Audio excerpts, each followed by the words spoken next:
आचार्य जी शादी करनी चाहिए?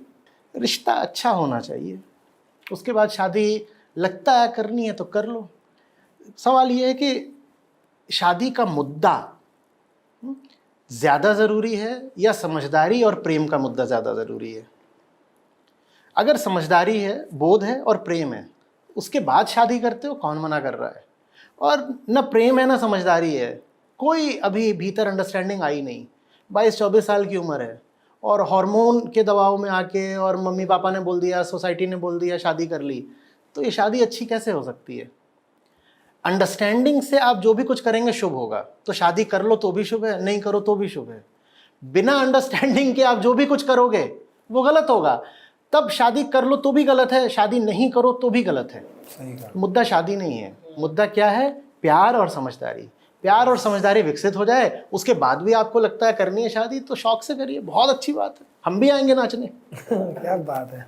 अभी ये सवाल पूछने का क्या मतलब था? नहीं देखो दोस्तों, जब हमारा बेटा 2.5 साल का है और हमारी शादी को 6 साल हो गए हैं। अरे नहीं, वैसे ही पूछ रहा था। अगर वो औरतों की तरफ बायस है, वो मेरा ही साथ देंगे।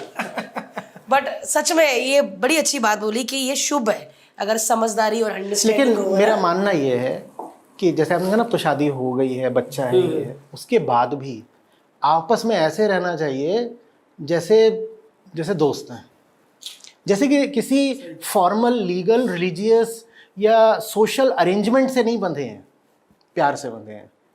क्योंकि शादी में एक लीगल एंगल भी होता है, सोशल एंगल भी होता है, रिलीजियस एंगल भी होता है, और जो तीनों एंगल होते हैं ये कंस्ट्रेनिंग होते हैं। कंस्ट्रेनिंग माने ऑब्लिगेटरी, माने वो आपके ऊपर एक बाध्यता बनाते हैं। हाँ, बाध्यता और दबाव बना के रखते हैं। वैसा फिर मज़ा नहीं आता किसी भी रिश्ते में कि जहाँ पे आप दोनों साथ इसलिए हो क्योंकि एक ऑब्लिगेशन है। हस्बैंड वाइफ भी हो, फॉर्मली मैरिड भी हैं, तो भी फ्रेंड्स की तरह रहो ना। भूल जाओ कि हस्बैंड है, एकदम भूल जाइए, आप भी भूल जाइए वाइफ और उसके बाद फिर जो अपनापन आता है वो चीज़ बिल्कुल खालिस सोने जैसी होती है। ये बात बहुत सही कही। मैं वही कह रही हूँ कि सर जैसे जो आप ये बोल रहे हैं ना, हम लोग ऐसे ही हैं दोनों, और सच में लाइफ का ऐसे ही मजा आ रहा है जो आप कह रहे हैं ना कि अगर दोस्त बन जाओ तो हम पहले तो बहुत सालों तक दोस्त रहे, फिर हमको ऐसा लगा कि हमको कोई नहीं मिलेगा तो हमको लगा हमें समझ लेना कोई नहीं। हम दोनों को हाँ, मुझे लगा सर कि ये मुझे समझ सकता है, इसके विचार मैं समझ रही हूँ, ये भी मुझे समझ रहा, मैं इसकी बातें सब, तो हमको चलो काम शुभ है तो कर लो शादी, दिल से खुश हो ना। अब देखिए इस बात पे तो पॉडकास्ट हो सकता है, मैं और मेरे दुख नहीं, मैं तो बहुत खुश हूँ। मैं ये पॉडकास्ट अभी खत्म हो जाएगा, मैं चला जाऊंगा। हाँ, आप कहीं नहीं जा सकते, और मैं अपने अकेलेपन के साथ, और फिर मैं कोई अपना अकेला चैनल खोलूं जिसमें मैं इनसे बात करूं। ये मुझे पूछिए अगली बार आपके साथ कोई बैठे थे, मैं कहा वो उधर ही बैठे रह गए अभी। नहीं, लेकिन बहुत मजा आता है, हम लोग बड़े अच्छे दोस्त हैं, इतनी ही मस्ती हम घर में करते हैं एक दूसरे के साथ, है ना। और हमारे घर में अगर कोई आ जाता है तो हमको ऐसा लगता है कि अभी जाए जल्दी, क्योंकि हम आपस में बड़े खुश हैं सच में सर, है ना। मतलब ऐसा क्यों नहीं हो सकता कि आप 35, 40, 50 के हो गए हो और कोई आपको देखे जो आपको ना जानता हो और कहे यार you have a fantastic girlfriend, शादी कर लो ना तुम लोग। आप हस्बैंड वाइफ हो लेकिन आप जी ऐसे रहे हो, रिश्ते में ताजगी ऐसी है कि ऐसा लगे नहीं कि रिश्ता पुराना और बासी हो गया है, कि एक दूसरे से ऊब गए हैं और एक दूसरे के यूज्ड टू हो गए हैं और एक दूसरे को टेकन फॉर ग्रांटेड ले रहे हैं। 50 के भी हो गए हो तो ऐसा लगे कि जैसे इनका अफेयर चल रहा है। मतलब खुशबू वाली बात है कि नहीं है, ताज़ा फूल है। आप बहुत सही आपकी बात है। और इस बात से मेरे को एक बात याद है, अभी हम यूरोप गए थे तो स्विट्जरलैंड में ना हम पहाड़ों पे जब जा रहे थे ना, तो हम बहुत बूढ़ों को देख रहे थे। फिर हम हॉलैंड में गए, वहाँ पे हम एक मेरी मदर की एज की फीमेल साइकिल चला रही थी और जा रही थी। मैंने बोला यार क्यों हमारी औरतें या हम उनको देखकर जैसे हम कैसे इंस्पायर होते हैं। अब ये गोरे हैं क्योंकि साहब लोग हैं और हमारे कंडीशनिंग बहुत सालों से की गई है, तो हमको लगता है अरे इनको ज़्यादा नॉलेज है। लेकिन अगर मैं सच में देखा जाए तो मेरे माँ बाप और एक अंग्रेज लोगों को मैं उनको ज़्यादा खुश देखता हूँ। बिल्कुल है, बिल्कुल है। और कारण यही है, उनके कल्चर में फ्रीडम बहुत इज्जत का, सम्मान का शब्द है। हमारे कल्चर में रिस्पॉन्सिबिलिटी ज़्यादा बड़ा शब्द है।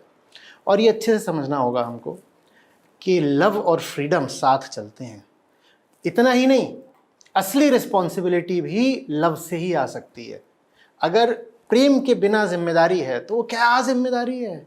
कोई कह रहा है कि मुझे तुझसे प्यार नहीं है, बस मैं तुझसे जिम्मेदारी निभा रहा हूँ, तो ये तो मतलब सही कहा, ये तो अच्छी बात नहीं है, ये तो अच्छी बात नहीं है। मैं कोई मेरे पास ही आए बोले तुमसे प्यार नहीं है लेकिन फिर भी तुम्हारे लिए कुछ कर रहा हूँ क्योंकि जिम्मेदारी है, तो मैं उस जो कुछ भी कर रहा हूँ मैं लेने से मना कर दूँ? मैं कहूँ प्यार हो उस दिन आ जाना, ठीक है ना? तो फ्रीडम सबसे ऊंचा शब्द होना चाहिए।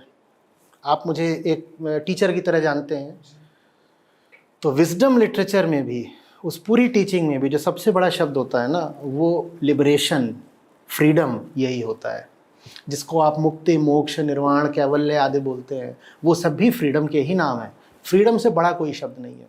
और रिश्तों में जब फ्रीडम रहती है तो जो ताजगी रहती है और जो प्यार रहता है, और फिर जो जिम्मेदारी निभाई जाती है, वो जिम्मेदारी किसी भी रिटन ऑब्लिगेशन या प्रॉमिस या कंपल्शन या वादे से बहुत आगे की बात है।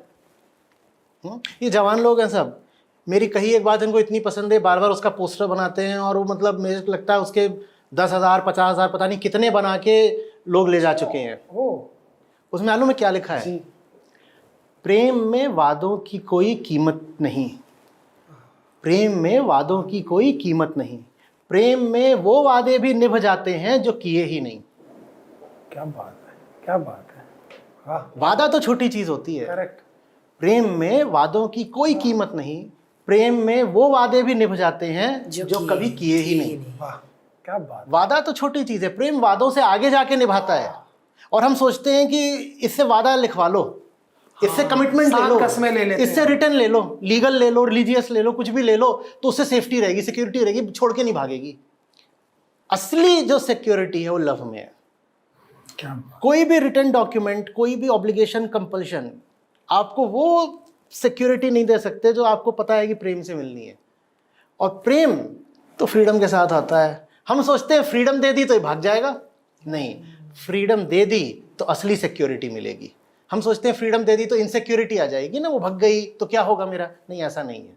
अगर प्रेम है तो असली सिक्योरिटी मिलती है, प्रेम है तो असली जिम्मेदारी पैदा होती है। क्या बात है। और जो उसमें फिर मज़ा आता है कि फिर आप 80 साल के हो, 90 साल के हो, हमारे यहाँ 80-90 साल के हम ढलना शुरू कर देते हैं। हमारे यहाँ शब्द है सठियाना।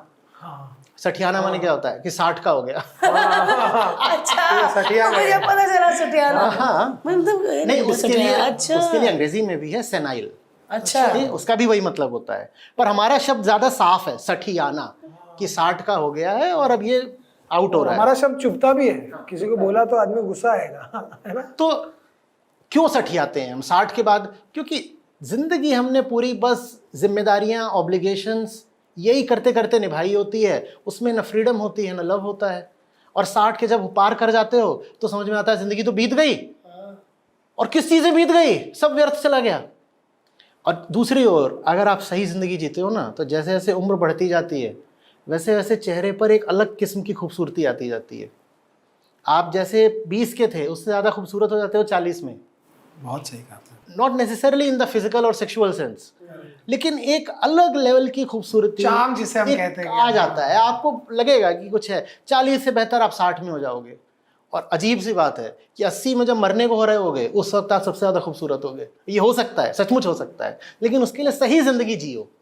अगर वही दबे दबे ऑब्लिगेशन, कमिटमेंट, जिम्मेदारी यही ज़िंदगी जी है, तो जैसे जैसे उम्र बढ़ेगी वैसे वैसे फ्रस्ट्रेशन बढ़ेगा, उसमें तो कुछ मज़ा नहीं है ना।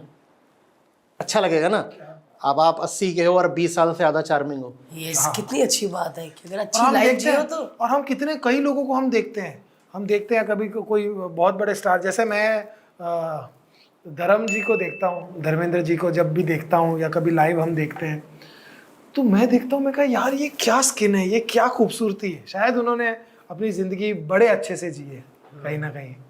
बहुत कमाल सर आज का पॉडकास्ट। अगर आप LOL पॉडकास्ट के क्लिप्स देखना चाहते हैं तो इस चैनल को लाइक करें और सब्सक्राइब भी करें।